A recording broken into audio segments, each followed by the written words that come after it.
ابا کے کمرے کے سامنے سے گزرتے ہوئے مجھے عقیلہ کی آواز سنائی دی۔ وہ کہہ رہی تھی، ابا میں ایسا نہیں کر سکتی، آپ جمیل کو سمجھائیں نا، خدا گواہ ہے میں نے آج تک جمیل کو اپنا… مجھے معلوم ہے بیٹی، میں ابا نے عقیل کی بات کاٹ کر کہا، مگر میں سمجھتی ہوں کہ جمیل نے یہ فیصلہ بہت سوچ سمجھ کر کیا ہے۔ اس طرح منصور کی محرومیوں کا بھی خاتمہ ہو جائے گا، اسے باپ کا پیار مل جائے گا۔ مگر ہاں، سارا کا کیا قصور؟ اسے تو نہ کرتا گناہ کی سزا ملے گی، میں اس کا سامنا کیسے کروں گی؟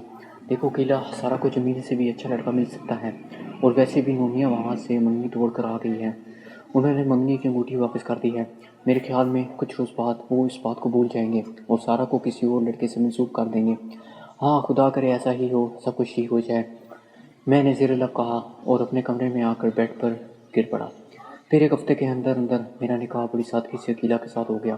نہ جانے کیوں نکاح نامے پر دستخط کرتے ہوئے مجھے ایسا محسوس ہو رہا تھا جیسے میری روح چپ کے رو رہی ہے، دل کسی زخمی پرندے کی طرح تڑپ اٹھا تھا۔ اس روز مجھے سارا اور رحیل بھائی کی بڑی شدت سے یاد آ رہی تھی۔ وہ شب عروسی کی بڑی عجیب سی رات تھی، میں خود کو بڑا تھکا تھکا سا محسوس کر رہا تھا، جیسے کوئی جواری اپنی ساری پونجی ہار کر، لٹا کر، سب کچھ کھو کر بیٹھ گیا ہو۔ اس رات جب میں سویا تو میں نے سارا کو خواب میں دیکھا، وہ مجھے مدتوں کی بیمار دکھائی دی، اس کے بال بکھرے ہوئے تھے، چہرہ سرد تھا، آنکھوں کے گرد سیاہ ہلکے پیلے ہوئے تھے۔ اس نے مجھے نفرت سے دیکھا اور کہا، ظالم اور بے مروت، میں نے تمہارا کیا بگاڑا تھا جو تم نے مجھے دھتکار دیا؟ اگر ایسا ہی کرنا تھا تو مجھ سے وفا کی قسمیں کیوں کھائی تھی؟ تم تو کہا کرتے تھے کہ میں تجھے دل کی گہرائیوں سے چاہتا ہوں، اور کیسے کیسے باتیں کیے تھے، کیسے کیسے خواب دکھائے تھے۔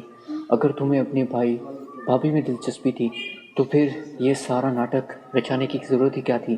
دیکھ لینا، تمہیں بھی کبھی چین نہیں ملے گا، زندگی کی حقیقی خوشیاں حاصل نہ ہو سکیں گی۔ پھر وہ اچانک میری نظروں سے اوجھل ہو گئی۔ صبح جب میں نیند سے بیدار ہوا تو اس خواب کے زیر اثر سوچوں میں ڈوبا ہوا تھا۔ میں نے دیکھا عقیلہ میرے لیے چائے لا رہی تھی، اس نے چائے میز پر رکھ دی، چائے کے ساتھ کچھ مکھن سلائس بھی تھے، جیلی بھی تھی۔ میں نے اس جانب دیکھا اور اس کے چہرے پر گہری سنجیدگی تھی۔